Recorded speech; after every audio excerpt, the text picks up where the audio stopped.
Hello everybody, Willie Myette, and welcome to Piano Hour Live. So I have been calling this Office Hours. I'm changing the name to Piano Hour Live instead of Office Hours. I don't know, sounds a little bit better than Office Hours. So anyway, go ahead and chat in your questions. I want to say hello to my people on YouTube and Facebook as well. If you guys have any questions, go ahead and chat them in. While I'm waiting for questions, I did want to let you guys know about a couple of things. All right, so first of all, the community area. So as you know, there are student performances in the community area. Well, I have now updated the search function. Actually, I want to send a shout out to Gustavo, and thanks to him for because he's another tech head like I am, so he went and researched it. So there's a code push that Buddy Boss has to do. They haven't done yet, but I got in and I put the code in myself. So if I put in my foolish, right, you'll see that now this comes up, like my foolish heart. And then, by the way, if you just press return or press enter, then you will get, whoops, you know what? That was the wrong one to do. So it will take you to a page that has all of these different options. So if you click on forum discussions or forum replies, you'll see, oh, okay, here we go, right here, my foolish heart. Okay, so if you're looking to find a student performance, there's a couple of different ways in which you could do that. Number one, you can just click on the forums and then go into student performances and then just literally, scroll on through, or you can also use that search functionality as well. The other thing that I've been working hard on is this new Jazz Edge Core free trial. So as many of you know, there's No Bowl Piano, and then there's also Jazz Edge at jazzedge.com. Those are two different memberships. Basically, No Bowl Piano is like Jazz Edge Lite, and has access to about a fifth of the content that full Jazz Edge members have access to. So this jazzedgecore.com is a great free trial. I'm still working on it, so there's still some tweaks I need to make on it, and I will announce it as soon as it is done. But if you're looking for a way of taking a look at, well, what does Jazz Edge and No Bowl Piano have to offer? Well, this is a great way. So you can go here to the course list. You can see all the different Jazz Edge Core courses, and I'm also going to add in some other song samples and some other samples of the lessons there. The reason I'm doing this and the reason I'm putting the free trial here is a couple of reasons. Number one, it takes the load off of the main server for students, so that then that way students can log in and they don't have to worry about a bunch of people trying the site for free, slowing down the site on them. Number two, the Jazz Edge site and No Bowl Piano site, as you guys already know, are big sites. There's a lot to navigate. There's, there's a certain learning curve, right, of trying to find the different things on the site. So to make it a little bit easier as a free trial member, I created this site, and it's just a great way of being able to get in and kind of seeing what Jazz Edge has to offer without being overloaded with all of the options like note-taking, playlist, all of that stuff that you really don't need as a free trial member, right? So I've created this site. Anyone is welcome to go and take a look at it, but I would just tell you, if you're already a member of the site, it's really kind of, I don't know why you would want to do it, right? It's not really for you. All right, so anyway, with that said, who has questions? Any questions? Go ahead, Ron.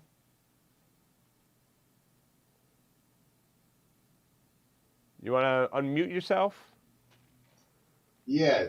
Am I unmuted? Yeah. I was just going to say, it's remarkable how busy you are with this computer stuff. I mean, you're a musician and you're a coder. I mean, it's just unbelievable the work you're doing.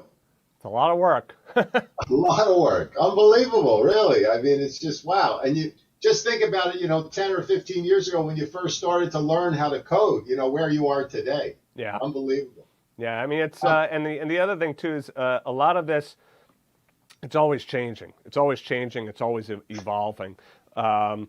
you know, one of the things I noticed too on the free trial, like, you know, you get into the site and I could see how somebody getting into the site would be like, well, wait a second, you know, a lot of these videos look like older and not high def, and, you know, there's not a lot of song lessons. It's like, so there's always new ways of looking at it and new eyes. Like, you know, students that get into the site and they've been in the site, they know the amount of content and quality. But if you're brand new and you're just kind of coming to it and looking at it, it might be kind of hard to see that. So my point is, it's always a moving target. There's like never, you know, enough hours in the day to be able to get everything done. So true, so true. I two questions. One is on music. The other one's just on navigation, because when I go to the community now and I try to click on group replays, right? It's taking me to a page that says you got lost. Oh, interesting. All right, let's take So right now, if I click community, I'm going to click community while I'm talking to you. So what you should be able to do is you should be able to come over here, and you can go to your groups. There's a couple of different ways of getting to it, but if you just go to Jazz Edge Coaching, right, that should take you right into this community area, and then it's right in discussions. Okay, I missed that. So you said go to Jazz Edge Community. Can you go back to that first step? Yeah, sure. So you can go right here on the left. There's groups. Click on groups, and then you should see the groups that you are a part of or the groups that you can join. Just go ahead and click on Jazz Edge Coaching, and then it's right here. And then this kind of... I'm not even getting that page. I think I'm having a problem. There must be a setup or something that I maybe haven't done, because when I go to my home page, it has the layout of the 30-day piano playbook, piano essentials, that whole listing of the 6 courses, Jazz Edge Core, it says. Oh, you're going here. Kind of, but I mean the banner on the top, it doesn't say. Oh, I know what you're doing. You're just on the main Jazz Edge site. Yeah. Like oh yeah, you're in your let me just log in here to my test account. So you are in and I log in there. That's where I am. Okay. All right. So click up here where it says community and click on community forum. Okay, 1 second. And that should log you right into the community. And well, there. Last time it asked me it says welcome back. Let me see. Okay, maybe I'm in then. Yep. And then these then right from here, these I need can to be just scroll fixed. down to where's the group on the left side where it says. Yep. Groups? Or you could also do this. If you just keep scrolling down, these are all the most recent discussions. So you see it right there from yesterday. So I see just piano accountability. I don't see group class though. Okay, so then that probably means that you have to join the group. So just click over on where it says groups. Okay. And do you see this Jazz Edge Coaching group? Yes. And does it say join? It says request access. There you go. Okay. And then Michelle has been doing a wonderful job of making sure everybody has access once they request access. So I'm sure that she will probably end up giving you access within the next few hours, if not by tomorrow. Okay? Okay, that sounds good. Okay, great. Yeah, wonderful stuff. So then the question on music deals with the all the things you are, Willie. Mm-hmm. I just can't wrap my head around the logic of how it goes from the minor flat 5 to the flat 9 dominant to the major, right? Because normally that motion, you're always going to the minor. Yeah. And so it's throwing me as to kind of lock into my brain. And plus we're playing in a key. Going to E has really been like one of the few keys. E and B are probably the 2 weakest keys I have. Yep. Because they're like at the last part of the cycle, and I hardly practice them. So wrapping my head around the F sharp half diminished, Locrian natural 9 has been a battle in my brain, because it doesn't make sense, because Locrian, that's G major. So it makes sense in terms of the shape of the pattern, but the G major doesn't make any sense going to the E major, right, as a resolution. If it went to the E minor, yeah, that's exactly right. That's what you would expect. Makes a little bit more sense then. Yep. Yeah, then it fits into the box. This is now just that little edge outside the box. So you just have to roll with the punches, right? You just have to accept it. Just Yep. that, and then figure out in my brain maybe some kind of an intervallic relationship between the G and the E major, I guess. I don't know how I'm going to do it, or a whole step above. Maybe I can go that way. How I think of it is, I just think of it as a 2-5 going to E. It just happens to be that F sharp minor 7 flat 5. Here's another tune for you. How High the Moon? A minor 7 flat 5, D7 flat 9, G major. Yeah. Right? So it does happen in standards, and it's kind of neat because the ear, right, wants to hear that, but to go to the E major like that is just a kind of a cool, just kind of a cool, shift. It kind of plays around with the ear a little bit. So, and then as far as like getting that down, it's literally just, it's practice. Yeah, I really appreciate you doing this cycle for us so that we could work on that, take it through 12. Yeah. And no, I guess it's the same thing too, because with all of these songs, like I noticed with Brazilian tunes, they tend to do a lot of progressions where they then take you to the tritone, and then it's like, why are you going there? You should be going to a 5. But no, we're going to the tritone. They're changing the tonal center completely. So you just have to roll with it. You just have to. It's like that when you were playing. What was that song, Chick Corea song that had 7 the dominant motion all in a row? That the second tune I think you played at your concert. Tones for Jones Bones, I think. Yeah. And I mean, there's movements in there that like they make no sense, but they sound great. Yeah, and then remember too that a lot of times, motion has to do with if you are just selling it to the audience. If you have constant structure, like a dominant motion, like you want like E flat 7 to go to A flat, to go to D flat, to go to G flat, right? But if I go E flat 7, A 7, B,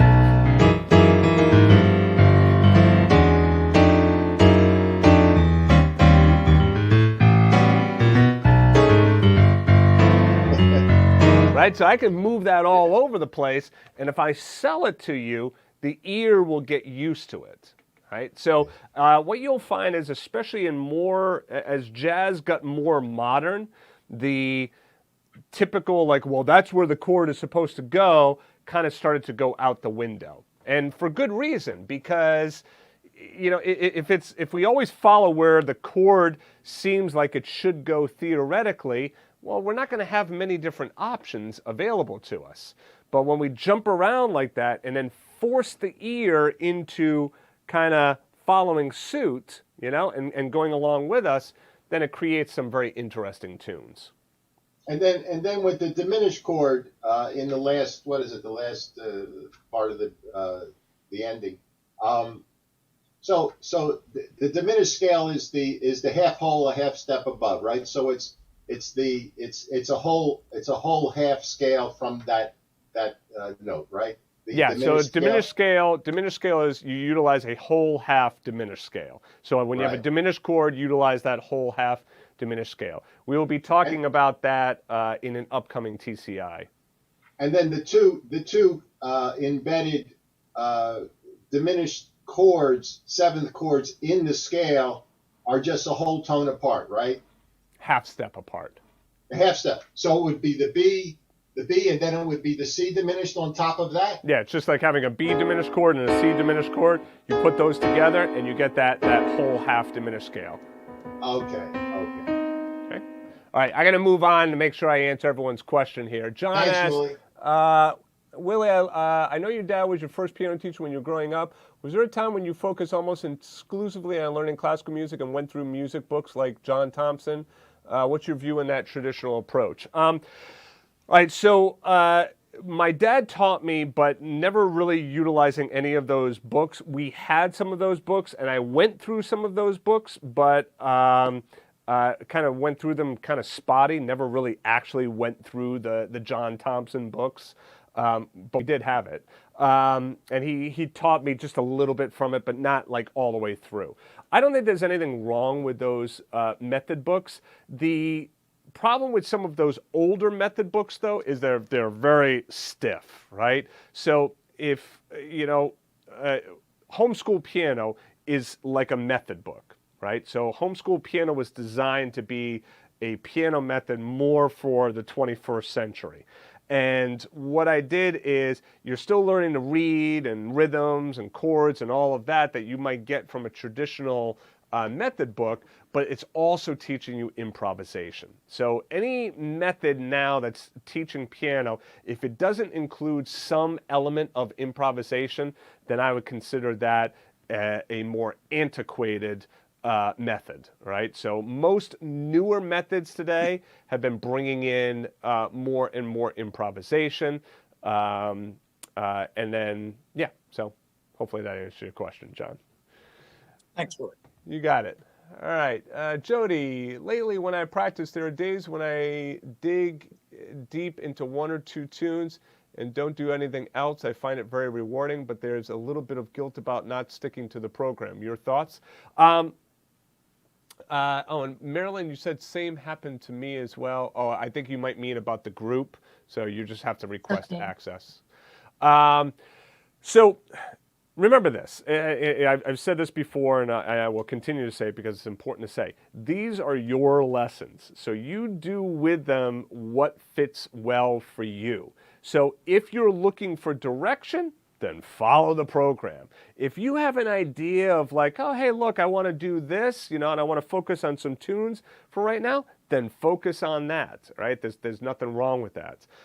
What I would say is if you're digging into tunes, right, whatever the tunes are that you're working on, try and take an element from one of the standards by the dozen, maybe one of the theory lessons, tritone substitutions, chord voicings, whatever it is, and then try and bring that into the work that you're doing on that standard, right, or on that tune. Okay, if it's a rock tune, well, all right, so can you change around the voicings, right? So basically what I'm saying is you want to utilize the concepts as well that you're learning at Jazz Edge and bring them into your practice of other tunes. But you shouldn't feel as though like, oh, well, I'm not practicing Jazz Edge material, so I'm like a bad student. No, not at all, right? So you feel free So far, it's just been standards by the dozen. It's just, I'm working on the way you look tonight, and I'm trying to cover all the things that we've worked on, and I'm starting to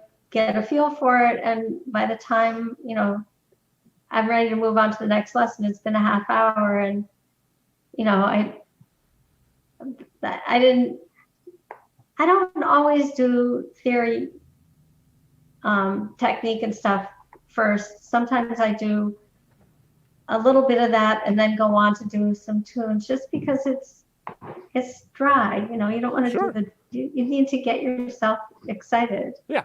But there are some days when I sit down and I just play the tune, and it's only been the tunes we're working on so far that I'm doing that with. But I just feel like, am I going to make progress this way, or should I be?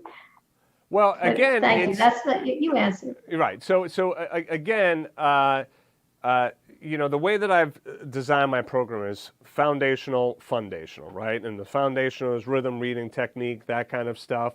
So like if you're not working on some of that stuff in your practice routine, you'll still make progress, but you want to make sure that you're bringing in that foundational practice at some point and not too far down the road, right? So if all you were doing was like, hey, I'm just going to open the real book and I'm just going to play through tunes and that's it, okay, that's fine. But by not working on that foundational stuff, and then you might say, yeah, Willie, I got down all my major scales. All right, great. Do arpeggios. Do your minor scales. Do all of these other, there's always something, right? There's always a technical thing that you can work through. Work through enclosures over chord tones with two hands. There's a perfect technical exercise for you.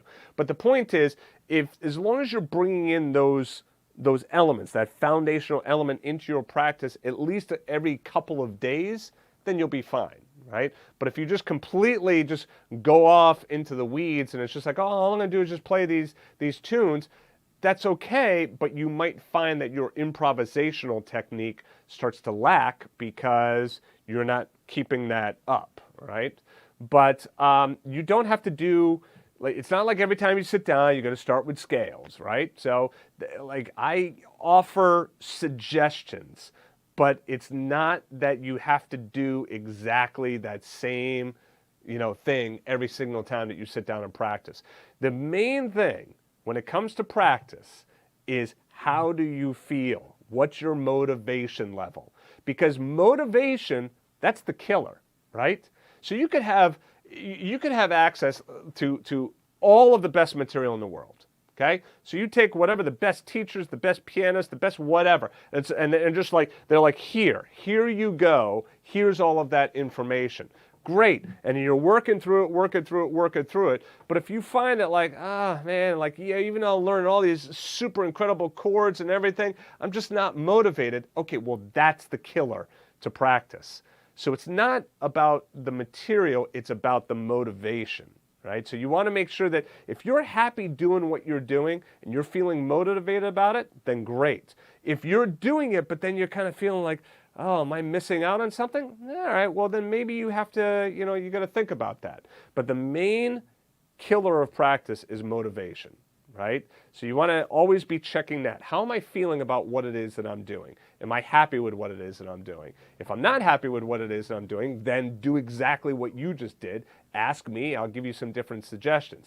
Now, I'll tell you, I'll be completely frank with you. There are some students, they sign up and then, and then they cancel, and then they'll write in like, I wasn't happy because blah, blah, blah, blah, blah. And it's like, well, it's a little bit late now for you to tell me that. I can't do anything for you anymore. As soon as you decide to no longer be a student, well, then I can't really, I can't take time to give advice and stuff.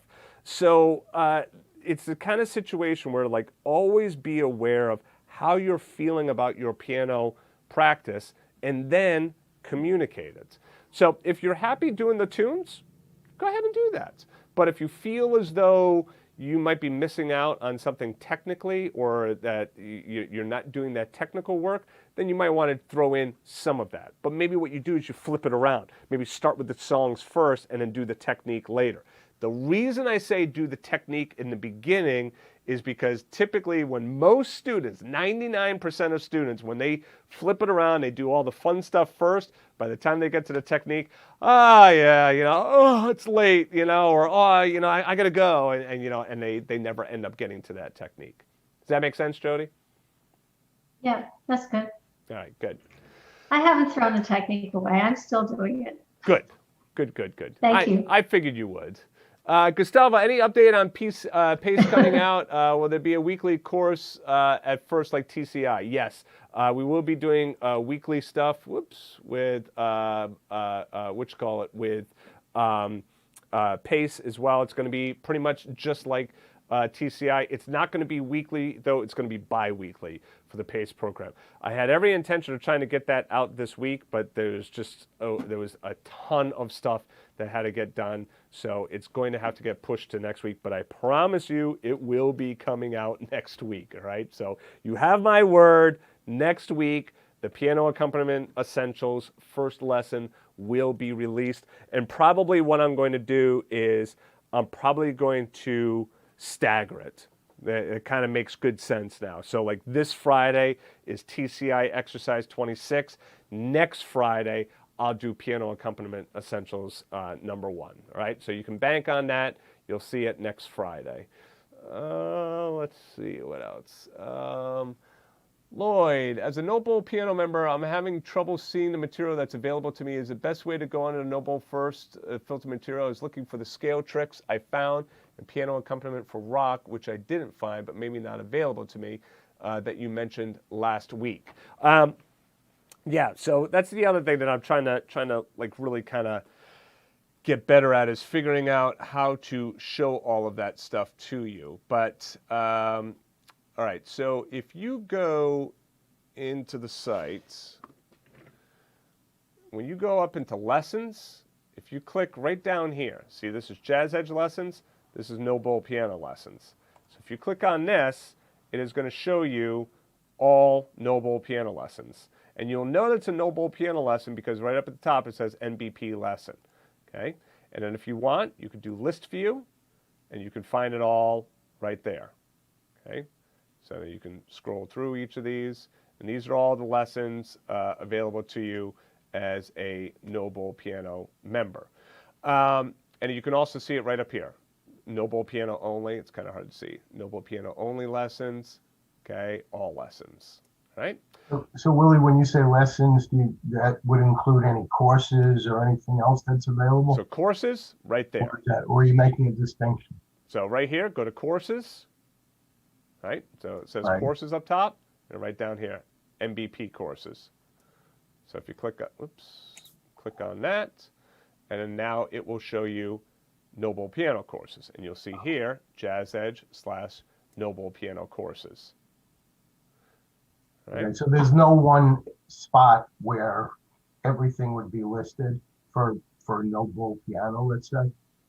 You mean courses and lessons? Yeah, everything. Yeah. Well, it's separated out because, I mean, you could search, right? If you do a search, right, you're going to come in here, but it's going to be difficult for you to know which one is Noble Piano and which one is Jazz Edge.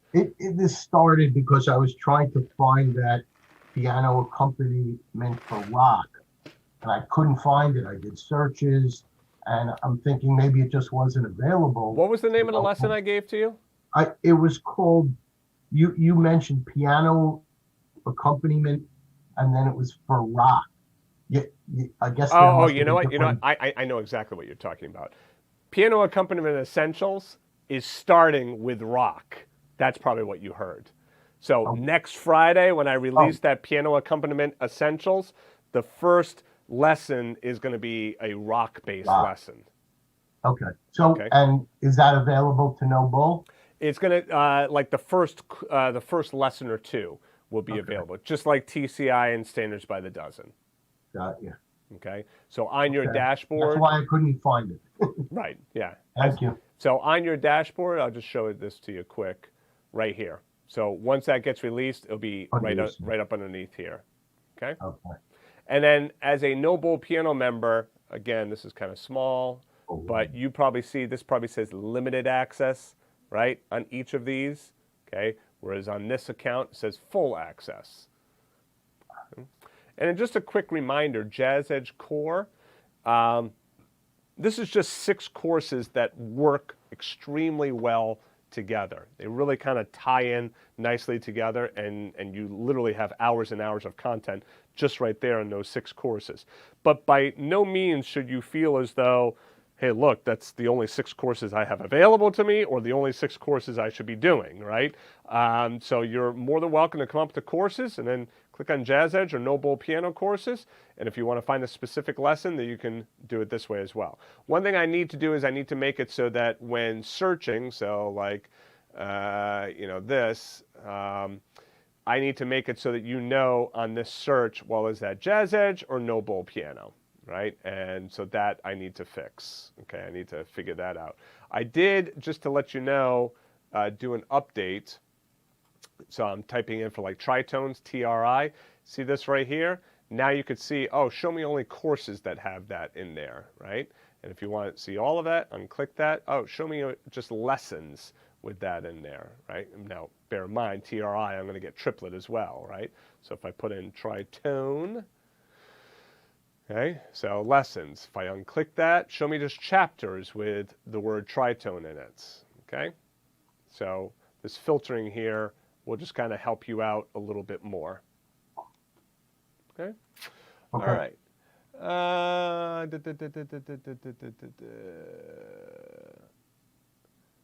River asked, do you have any tips for reading music faster, better? Well, I do have courses on that. So if you go to, I'm not sure if it's a Jazz Edge or this one, this How to Read Music, that would be really good. What you want to look at, and what I talk about in this course, is utilizing your landmarks, okay? And the landmarks are basically on your grand staff, let me move this. When you can see middle C, G clef G, F clef F, and you start to branch out from there, start to see those landmarks, right? Okay, or that as well. can't really get all of them. There we go, right? So these landmarks, when you see them on the staff, it makes it a lot easier to be able to know exactly where the note is. So that's one thing that is extremely helpful. The other thing that is very, very helpful is practice rhythm. The better you get at rhythm, the better you're going to get at reading music. Remember, reading music is basically three things, right? So you have the notes, you have the rhythm, and you have the fingering, okay? So that's the music reading triangle. Notes, rhythm, fingering, okay? Now, in the middle of that triangle, what fills that triangle is soul. Right? So that's the feeling. That's why, a computer can do all the music, all the notes, all the rhythm, and they don't have to worry about fingering, right? So notes and rhythm is no problem for a computer, but a computer can't fill it in with that soul. And the soul is what makes, music sound like, just like that versus a little bit more shaped and, the dynamics and the push and the pull, right? So anyway, that musical triangle, notes, rhythm, fingering, okay? Notes, you could practice just utilizing your note cards, right? There is right over in the documentation. Okay, so if you click in the documentation here, I think it's in here. There's, where did I put those resources? I have some, oh yeah, right here. And next steps, this is the next thing I need to update is this whole area, all right? You can click on this, download here, and right there. Note flashcards, rhythm flashcards. So you can take these note flashcards. A lot of students don't even know about these, right? You can take these, print these off, okay? If you have a double-sided printer, then you can put that on the other side, okay? So one side is this, the other side is this, okay? So you could do the note flashcards. Again, these resources, the link is just jazzedge.com/resources, jazzedge.com/resources, okay? You'll need to be logged in, though, in order to see all of these resources. And if you're looking for like blank sheet paper, blank manuscript paper, boy, that was tough to get out. All right, there's a lot of great stuff here, actually, so you could take a look at that. All right, so the other thing is rhythm. And I would go to your courses and take a look at this course. This is both a Jazz Edge and No Bowl piano course. So knowing rhythm and being able to perform rhythms quickly completely changed my music reading. So I used to be horrible at reading music, and then I got to be bad or not as horrible by getting better at rhythm, right? So if you practice and focus on rhythm by itself, you'll find that that's going to help. So notes, rhythm, right? We've covered the notes. The notes, you could use the flashcards. Rhythm, rhythm essentials. What about the fingering? That's your piano essentials. Practice through your scales, all right? If you go through your major scales and you get all your fingering, you do that in all 12 keys, you practice your chords, well, guess what? Songs all follow those types of shapes, right? So if you don't know how to play your major scales and you don't know how to do them with proper fingering, well, that's kind of like your first step. That's the low-hanging fruit for getting better at reading music, because so much of reading music is, like you'll play a scalar pattern, like, right? So, right? So these patterns that we end up playing in music all of the time, if you don't know that, like, cross underneath, right? Right? Cross underneath, right? And you don't know your key signatures, you don't know what notes are sharped and flatted in a particular key, that kind of theory is going to help with your music reading. So, to summarize again, musical triangle, notes, rhythm, fingering. For the notes, do the note flashcards or just keep reading stuff. I mean, TCI is great for reading notes because they're short little things, right? It's not a lot to read. Rhythm. Rhythm Essentials. Go through that course. TCI, the Confident Improviser, is also good for rhythm as well because you get rhythm in every one of them. And finally, fingering. Fingering is Piano Essentials. All right. Let's see. Lloyd, please mention a new schedule for coaching and office hours for various memberships and Noble Piano. Yes. So Noble Piano, I said wrongly the other day that I was not going to do coaching for Noble Piano. And after thinking about it, I realized that, well, no, that's not right. So like I have done a lot during the pandemic on a lot, a lot of live stuff, like usually like 3-4 times a week live. And I'm going to continue to do that for all of my Jazz Edge students. But not to sound greedy or anything, but there's a cost to it all. And we're all adults. I mean, everyone, right? Like anybody should know the quality that I give to you. There's obviously a cost, right? There's an exchange there. So Noble Piano is much less than Jazz Edge. So I can't do weekly coaching for Noble Piano. It just does not make sense cost-wise for what a Noble Piano student is paying. However, I can do monthly coaching, and that's what I'm going to do. So Noble Piano students will be able to have coaching with me once per month. They're going to have their own coaching session. So the Tuesday coaching sessions are just going to be Jazz Edge coaching sessions. So all of my Jazz Edge students, that's going to be great for you because then that means that, well, there's going to be more time. Not that we've actually had a problem with time. I've been able to answer everyone's video and question up to this point. But as we grow, you just know that there's time available there. The time for coaching for Noble Piano students, I don't have an exact day and time yet. It is likely going to be on a Thursday, and I'm probably going to do it in that Thursday afternoon slot, like something like 2:30, 3 o'clock Eastern time. So how Jazz Edge coaching is on Tuesdays every week at 3 p.m. I'll probably do something similar, but on a Thursday once a month for my Noble Piano students. And Lloyd, as you are a Noble Piano student and you are on now, remember, you can always come every single week. I do my piano hour live, right? So you can, come to this as well and ask questions. The only difference between this and coaching is in coaching, I'll listen to you performing live or in a video and give you feedback. This, I just answer general music questions. I don't give feedback on playing. But all of that, I will be announcing all of that. You'll see it on the dashboard. You'll get emails, all of that kind of stuff. So I will be talking about it some more.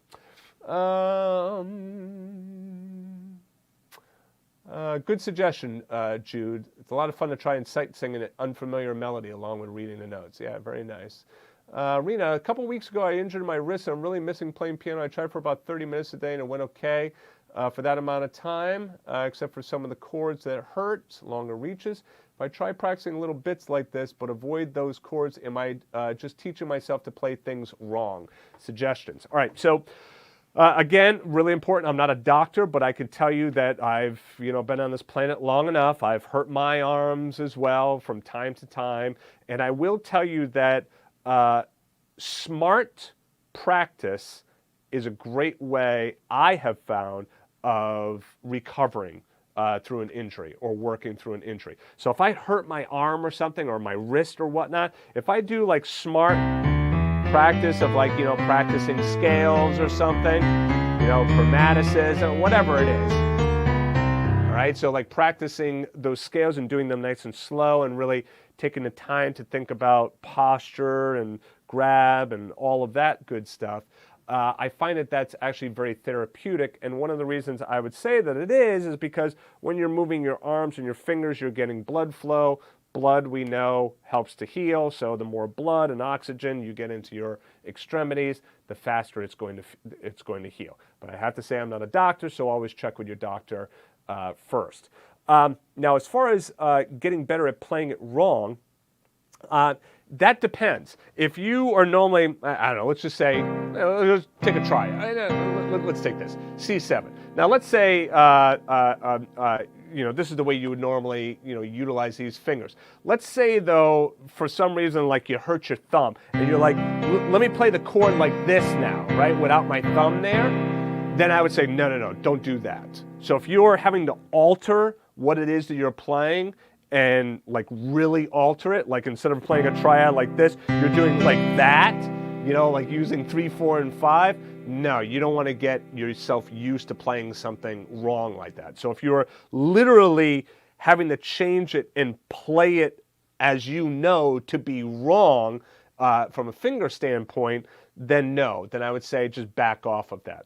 Let's say for some odd reason, I don't know, let's take shells, okay? Let's say that that's a big chord, right?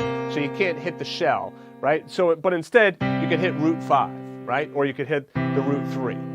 Okay, so that's fine. There's nothing wrong with that. Now I'm not changing the fingering of how I'm playing this. I'm just editing the chord, and I'm not playing the 7th, and instead I'm just playing the 5th. So something like that would be absolutely fine. So as long as you're not changing the fingering around in a way that is like, okay, yeah, I would not normally want to finger it this way, then you'll be fine. Right? So, but just make sure that you're not doing some drastic change to like avoid using your thumb. Now and again, doing it a little bit, okay. Like for instance, like if I had to do a gig and I hurt my thumb or something, like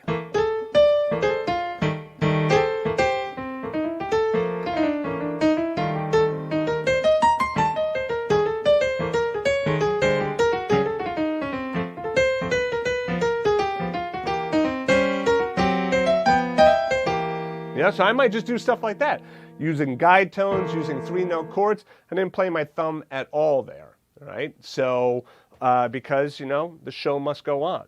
And so something like that, that's okay. It's just kind of like a 1-off or a 2-off or a 3-off.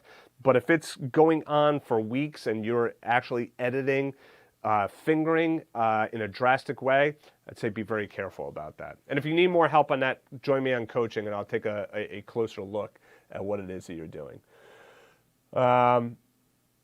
Yeah, okay, yeah. So like leaving out some of the notes of the chord, that's okay. Like again, let's take the rootless chord voice. Let's say it's like, it's hurting for one reason or another to put that middle finger in there. All right, so to do a 3-note chord, fine. Or let's say it's like, that thumb hurts, and I'm just going to leave it out, and I'm just going to not play that thumb. I could still have my thumb there, but if I did something like, I need to do it like that, right, in order to play it, well, obviously, this is ridiculous, right? So don't do anything like that. Or like let me do those notes like that. No, you don't want to do that because you don't want to cause more problems than it's worth. But leaving out a note, sure, there's nothing wrong with that.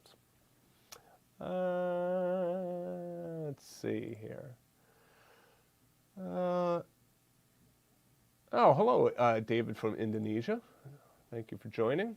All right, so anyone have any other last questions before we finish up for today? I think I got everyone's questions. Anything else? All right, so upcoming this Friday is going to be TCI 26. Next Friday is going to be the first piano accompaniment essentials.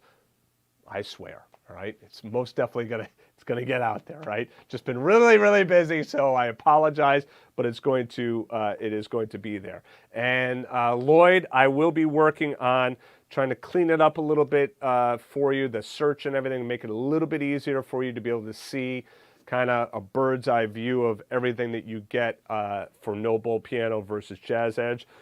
I will tell you this as just a little aside. I don't know if I got rid of this at all, but let me take a quick peek. Oh yeah, I did take that off. I used to have a listing of all the courses underneath here, but I took it off because it was just a little bit unruly. So anyway, I will work on that for you, Lloyd, to make sure that it's easy for you to be able to see exactly what you have available. Okay, thanks, Willie. You got it, man. All right. David asks, how to play tritone and passing chord, bro. All right. I'm gonna have to do like kind of like a quick overview on this. There's a bunch of lessons on the site, tritones and fat chords. You could do searches for walk-ups as well. There's a bunch of stuff that I've already done. But the basic idea of the tritone is that the tritone is replacing the dominant chord. So the first thing you need to do is you need to understand what dominant motion is. Okay? So if I have C7 resolving to F, and all I'm going to do is I'm going to do simplified voicing. So if you're looking for some big fancy voicings right now, I'm not going to do that specifically so that we could just focus on the theory, right? All the big voicings are all in the lessons. C7 moving to F, okay? So C7 to F, that dominant chord moving up a fourth or down a fifth, however you want to see it, okay? That is what we call dominant motion. So now if I were to replace this dominant chord with its tritone, okay, and remember the tritone is the halfway point in the octave, or you could think of it as a flat 5, sharp 4, whichever way, okay? So that means that rather than playing a C7 chord, I play a G flat 7 chord. So then that means I can go G flat 7 down to F. That's my tritone substitution. So rather than going C7 to F, I go G flat 7 to F. Okay?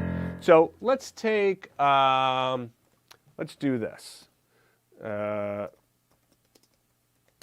going to find just a real quick little rendition of Amazing Grace. I'll put it in lead sheet. Okay, let's see. Here we go. We can do this. That's not what I wanted.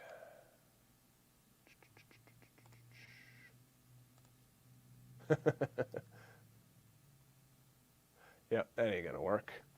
Hold on. Let me find something else here. I'll find it. There we go.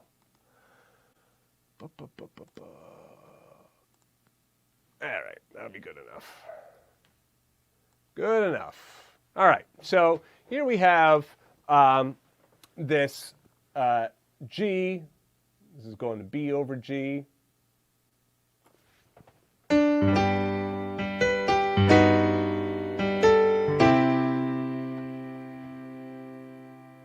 Really? B over G? I think what they might mean is G over B.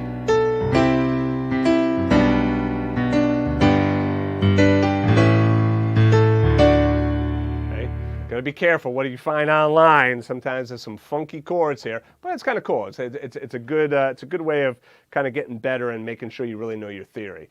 So I would not do B over G. I would do a G over B. Anyway, forget about that. So let's go from right here. This G, then going to like, this looks like an A7. It can be an A7, so let's just call this A7 going to D. So I'm going to start from here. Amazing Grace, right there, okay? So forget the first 4 measures. We'll just start right here. So G, A7, to D. Right? We'll just take that section right there. So rather than going to A7, I can do a tritone of that. So A7 is dominant motion that resolves me to D, right? So going up a fourth, down a fifth, right? So whichever way. Dominant chord, resolving up, right? So rather than playing A, I go to flat 5, which is E flat. I play an E flat 7 chord instead. Then I get this.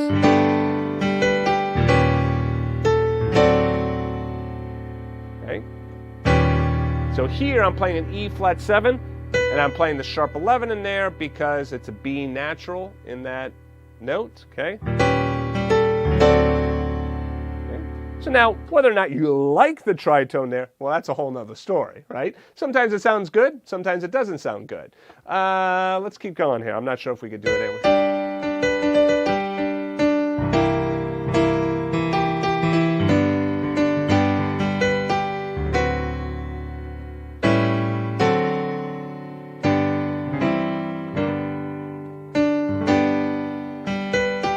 Okay, here, I'll give you another one right here. You could go to G7 right here. So let's pretend you're doing G7, and let's pretend the chord was a G7. All right, so, all right, G7, how sweet the sound. All right, so G to G7 to C. Rather than doing G7, remember, dominant motion going to C, I replace the G with its tritone, which would be a D flat 7. It's going to sound nice right here.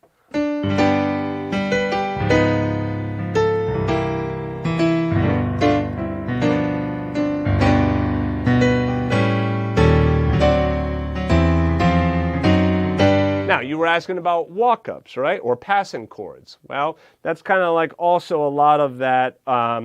You could do the walk-ups within the scale. So at G, A minor, B minor, A minor, G. Or you could do things like G, A minor, G diminished over A sharp, G over B. And then you get those types of sounds. So then...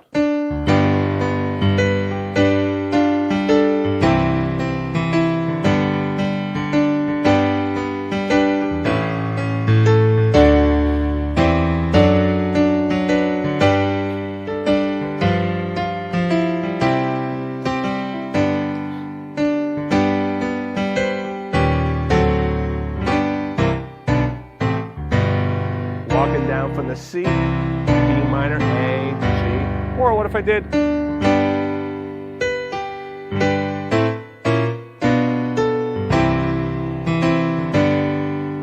And so.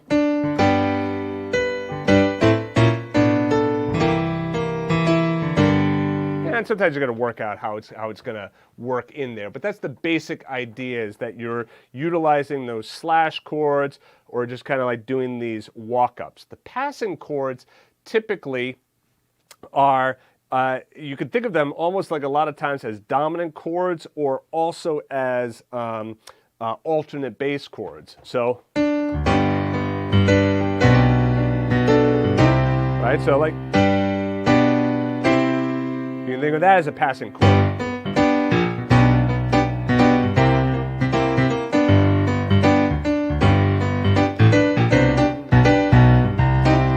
So see, I can go G, G over B, C7.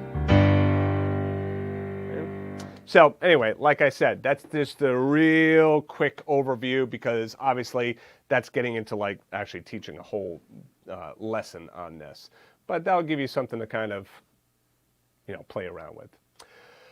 All right, so anyway, let's see, any other last questions? Jude, I have a question on the most recent GEMS lesson, bar 3132. Those all look like tritone subs on a Ma? What's Major. Oh, Major. on a major, okay. And also, is that also considered the Lady Bird turnaround? Oh, yeah. The 1, flat 3, flat 6, flat 2. Yes. Okay. But I didn't know you could do a sub on a major chord. Let me just pull this up real quick here. So you're talking about this right here? Yes. Okay. So those aren't tritone substitutions. Those are just major quality chords. Oh, it's interesting, because if you test it out, it seems like they would be tritone subs. That would be 6, E. Let me see.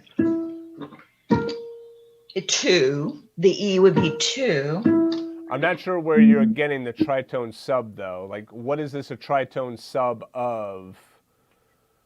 So B would typically be a tritone sub of, like, F sharp, right? Right? I'm just going up. I'm just going up a tritone from B to F. Yeah. So that's a tritone of F, which is the 6 of A flat. So it's actually 6, 2, 5, 1, right? Yeah. I think what you're doing, though, is you're stretching theory to the point of which you're trying to find, and it's good. You're trying to find like some correlations there, but I think you might be stretching a little too far with it to find the correlation. So this right here is, these 4 chords are just based off of based off of that 1, flat 3, flat 6, flat 2 progression, which again is built, borrowed from minor and Phrygian, right? So, so we're really not doing any tritone subs in there, right? So, Okay. so if I did like 1, 6, 2, 5, I could do tritone subs as in like, okay, so then rather than 1 to 6, I could do that. Now I got my tritone subs. So A flat, rather than going to F, go to B instead, and then B flat, dominant, minor, whatever you want to do.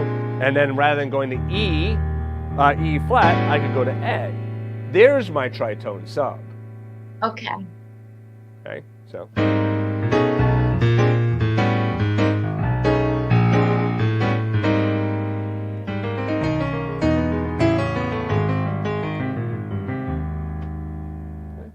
All right, cool. Thank you. You got it, Jude. Nice job. Keep asking those theory questions. It keeps your mind sharp for sure. So, all right. So, everyone, have a good day. I will see you guys again live next week. But like I said, there will be lessons coming out on Friday. So thank you very much, everyone, for joining me. Did anybody have any last real quick question? Once, twice, 3? See you later, everybody. Have a good one.